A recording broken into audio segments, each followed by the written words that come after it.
attend du candidat dans l'entretien de motivation, principalement, c'est de l'honnêteté.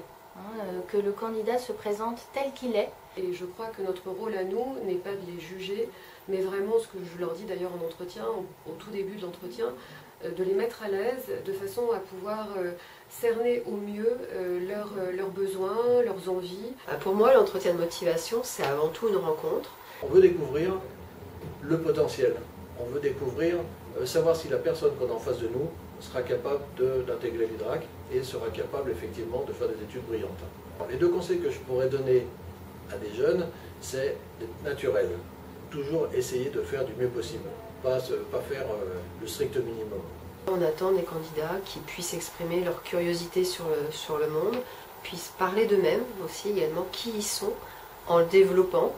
Le tout étant de ne pas dire j'aime le sport, mais dire quel sport, pourquoi, ce qu'il peut apporter. Le premier conseil d'abord, c'est son savoir-être. C'est son niveau de langage, attention au vachement, et ben... Alors un autre conseil serait aussi de pouvoir montrer que le candidat sait pourquoi il vient se présenter à l'IDRAC, qu'il a réfléchi à un projet, qu'il a une présentation, une attitude, je dirais presque professionnelle. Il m'est arrivé de rencontrer des candidats en Bermuda et en tongs qui se demandaient un peu ce qu'ils faisaient là, et nous également. C'est surtout le dynamisme qu'on retient lors d'un entretien. Ils ont parlé ouvertement, ils avaient un projet, ils avaient déjà quelque chose à dire en se présentant. Le eye contact, vraiment essayer d'établir un rapport visuel avec le jury, c'est très important, et de se tenir, de ne pas montrer, même si l'on est effectivement intimidé, de ne pas trop le montrer, puisqu'ils sont là aussi pour être professionnels, même si c'est un petit peu difficile pour certains. Je dirais que c'est d'être eux-mêmes, d'être authentiques. Ne pas hésiter à s'appuyer aussi sur ses expériences extra-professionnelles. Quand on est jeune, on sait très bien qu'on n'a pas beaucoup d'expérience professionnelle, donc il ne faut pas avoir de complexe et pouvoir s'exprimer sur ses expériences personnelles et surtout développer. Qu'est-ce que ça m'apporte, à quel niveau je fais ce sport par exemple. On peut prendre l'exemple du foot. Ça véhicule un certain nombre de valeurs. J'aime bien quand les candidats développent là-dessus.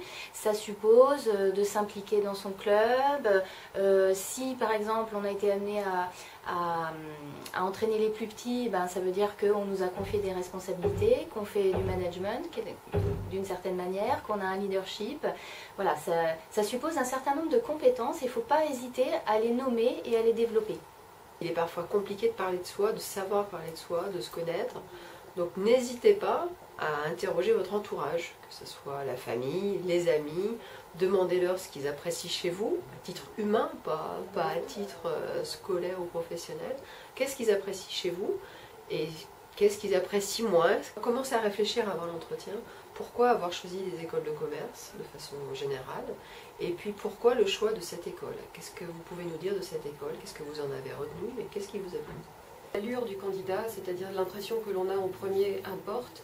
Le sourire. Le sourire et le fait d'être avenant, je crois que c'est ça. Ce que je peux aussi conseiller, c'est de poser des questions au jury. C'est une preuve de motivation.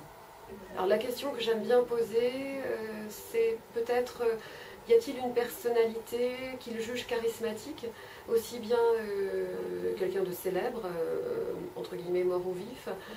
Quel est le dernier grand fait d'actualité qui a pu les marquer? Ce qui pourrait être rédhibitoire, c'est un candidat qui a du mal à écouter. Trop de désinvolture.